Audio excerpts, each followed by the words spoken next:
예수님께서 십자가에 매달리기 시작한 그 시간이 오전 9시였습니다. 그리고 오후 3시에 예수님께서 돌아가시는데, 오늘 말씀에 보면은 십자가에 못 박힌 지 3시간이 지난 정오에 온 땅에 어둠이 임하여서 돌아가실 때까지 그 현상이 계속되었다라고 이야기를 하고 있습니다. 이 아모스서 8장 9절이나 다른 본문을 참고해 보면은 해가 대낮에 진다라는 것은 큰 슬픔과 애도의 의미를 가지고 있다라는 것을 알 수 있습니다. 예수님의 그 육신의 고통, 그리고 예수님에게 임하는 그 하나님의 저주와 그분이 담당하신 그 형벌이 극에 다다르고 있다라는 것을 보여주고 있는 것입니다. 그때 예수님께서 소리를 지르시죠. 엘리 엘리 라마 사박다니, 나의 하나님 나의 하나님 어찌하여 나를 버리셨나이까, 이렇게 이야기를 하시는데, 예수님께서 성경에 기록된 대로 크게 소리 질렀다라고 하셨는데, 우리는 이 음성을 들어야 됩니다. 우리가 육성으로 이 음성을 듣지 못한다 할지라도 나를 위하여, 온 인류의 죄를 위하여 죄인인 우리를 사랑하셔서 그분이 저주를 받으시고 그리고 고통을 받으시고 모든 형벌을 받으시기 때문에 너무나 괴로워서 부르짖는 이 외침을 우리는 들어야 됩니다. 이 소리를 우리가 들을 때 우리를 향한 그 그리스도의 마음과 사랑이 우리 영혼 깊은 곳에 침투하게 됩니다. 그래서 어떤 상황 속에서도 우리가 나를 사랑하신다고 분명히 십자가 위에서 약속하시고 확증하신 그 그리스도의 사랑 위에서 우리가 살아가게 되고, 우리 가운데 그 고난과 아픔과 또 너무 기쁜 일이 생기고 또 우리 삶에 성공적인 일이 생겨도 우리가 이 음성을 들을 때 낙심하지 않게 되고, 그리고 교만하지 않게 되며 늘 주를 위하여서 살고자 하는 그 마음이 일어나게 될 줄 믿습니다. 오늘이 금요일이죠.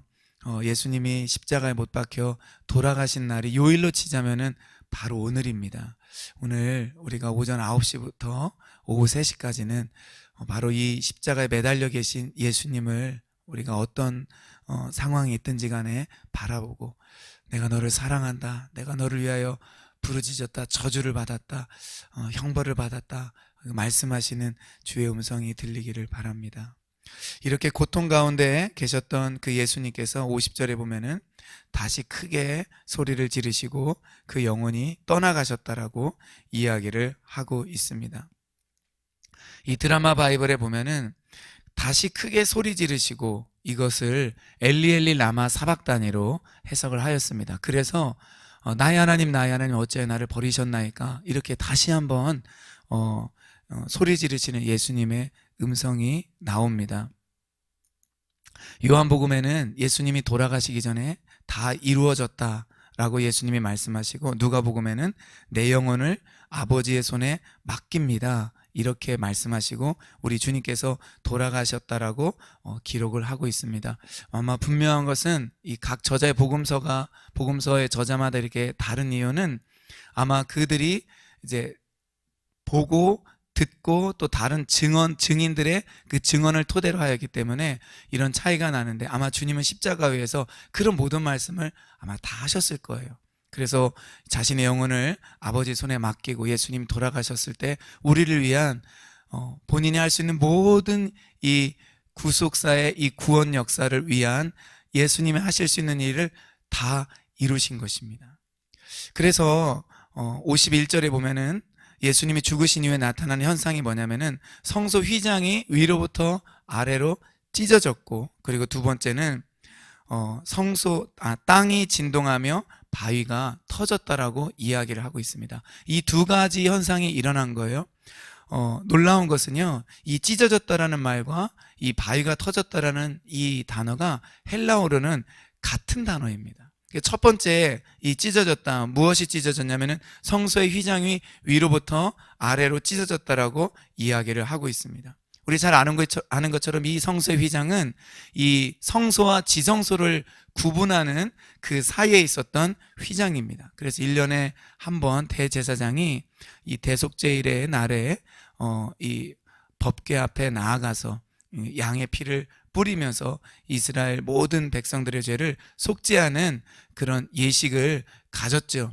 그래서 다른 사람들은 이 휘장 안으로 들어갈 수가 없었습니다. 그런데 이 휘장이 찢어졌다라는 것은 이제 누구나 하나님의 백성이라면은 누구나 아버지의 보좌 앞에, 아버지의 임재 앞에 나아가서 하나님과 교제하고 하나님께 정말 기도할 수 있고 그분의 음성을 들을 수 있다라는 것입니다. 성소의 휘장이 찢어져서 우리가 임재 앞에 들어간다라는 것은 모든 백성들의 죄를 하나님께서 용서하셨고 그리고 대제사장과 같은 그런 자격으로 세우셨다라는 것을 의미합니다. 히브리서 10장 19절 20절은 이렇게 그 부분에 대해서 말하는데요. 그러므로 형제들아 우리가 예수의 피를 힘입어 성소에 들어갈 담력을 얻었나니 그 길은 우리를 위하여 휘장 가운데로 열어놓으신 새로운 살 길이요 휘장은 곧 그의 육체니라. 아멘.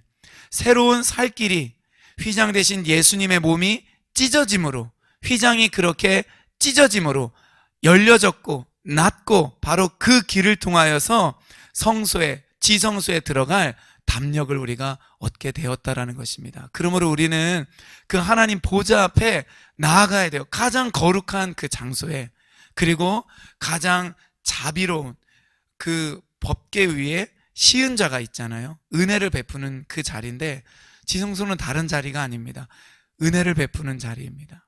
하나님의 그 긍휼함이 임하는 자리입니다. 우리가 그곳에 가서 위로받을 수 있기를 바랍니다.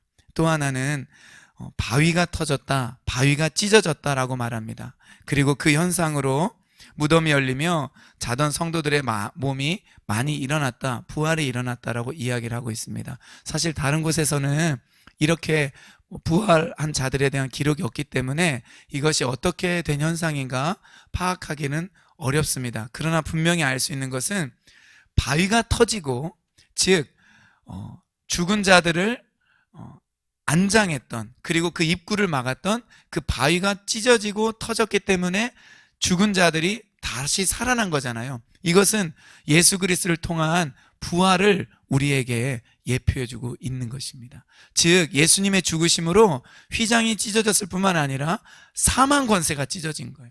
예수님이 돌아가심으로 말미암아 곧 부활하시죠. 그걸로 인하여서 영원히 죽음 가운데 저주 아래 있고, 그리고 죽음의 그 공포 아래 있고, 두려움 가운데 있고, 죽음의 한계 아래 있던 이 인류에게 부활이라는 이 놀라운 소식이 전해졌다. 그 놀라운 그 소식이 있다라는 것을 우리에게 말해주고 있는 것입니다. 할렐루야. 여러분 얼마나 기쁜 소식입니까?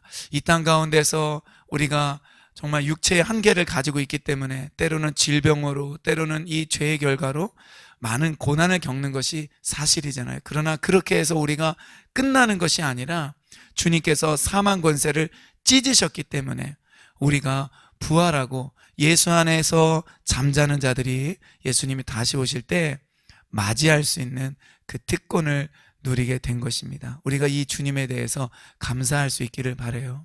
그래서 이 부분을 갈라디아서 3장 13절 14절은 다르게 다른 각도로 보고 있죠. 그리스도께서 우리를 위하여 저주를 받은 바 되사 율법의 저주에서 우리를 속량하셨다. 저주에서 우리를 속량하셨다. 이는 기록된 바 나무에 달린 자마다 저주 아래 있는 자라 함이라 라고 말씀하고 있습니다. 즉 예수님께서 우리 대신 버림을 받으신 것, 그리고 이런 십자가의 형벌의 모든 과정을 받으신 것은 사실은 저주를 받은 것이다 라고 이야기를 하고 있고, 그 결과는 무엇이냐? 율법의 저주에서 우리를 속량하는 것인데, 그 다음 구절에 보면은 이는 그리스도 예수 안에서 아브라함의 복이 이방인에게 미치도록 하기 위함이다. 즉 우리 같은 이방인도 아브라함이 받았던 복, 의로워지는 그 복이 임했다라고 이야기를 하고 있고, 또 하나는 그리스도 예수 안에서 약속의 성령, 약속된 성령이 우리에게 임하도록 하기 위함이다. 즉 우리 안에 하나님의 거룩한 영이 임하여서 그분이 우리 삶을 인도하시고 우리와 함께 하시고 지혜와 명철과 능력을 주신다라는 것, 바로 그 일이 그리스도의 죽음으로 약속된 것이라고 말을 하고 있는 것입니다. 이것은 정말 우리 그리스도인들이 얻을 수 있는 가장 놀라운 특권입니다. 죄 아래 정말 고통당하고 허덕이고 있는 그런 모든 인류를 향하여서 너에게 소망이 있다. 당신들은 의로워질 수 있다. 그리고 당신들 안에 거룩한 영이 들어가서 당신들을 도와준다. 남은 인생의 길을 인도한다라고 전하는 메시지인 것입니다. 바로 우리가 이 그리스도의 죽음을 얻을 수 있는 이 특권을 누리면서 그것을 나의 것으로 취하면서 받아들임으로 놀라운 은혜의 삶으로 들어가기를 축원드립니다. 이제 주님이 죽으신 다음에 예수님의 죽음에 대한 이 증인들이 나오는데 백부장입니다.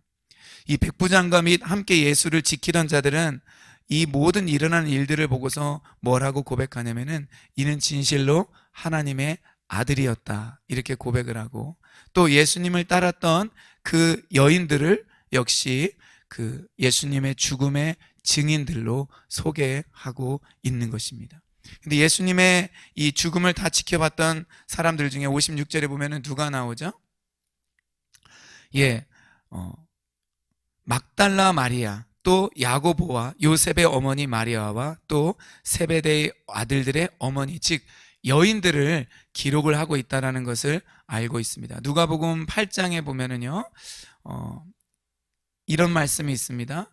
2절에 보니까 세 번역으로 그리고 악령과 질병에서 고침을 받은 몇몇 여자들도 동행하였는데 7 귀신이 떨어져 나간 막달라라고 하는 마리아와, 즉 이 막달라 마리아가 있었습니다. 7 귀신이 들렸는데 예수님에 의해서 치료받은 여인이었어요. 그래서 이 여인은 예수님이 죽으실 때 그 죽음의 자리를 지켰습니다. 은혜가 컸기 때문에 끝까지 예수님 곁에 있었고 함께 하였던 것입니다.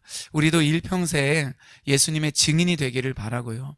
우리가 정말 그리스도 안에서 놀라운 은혜들을, 그 사랑들을 많이 경험함으로 주님 곁에 서서 늘 머물러 있는 자, 그리고 주 예수님을 지키는 자, 변호하는 자, 그 사랑을 흘려보내는 자가 될 수 있기를 주님의 이름으로 축원드립니다. 기도하겠습니다.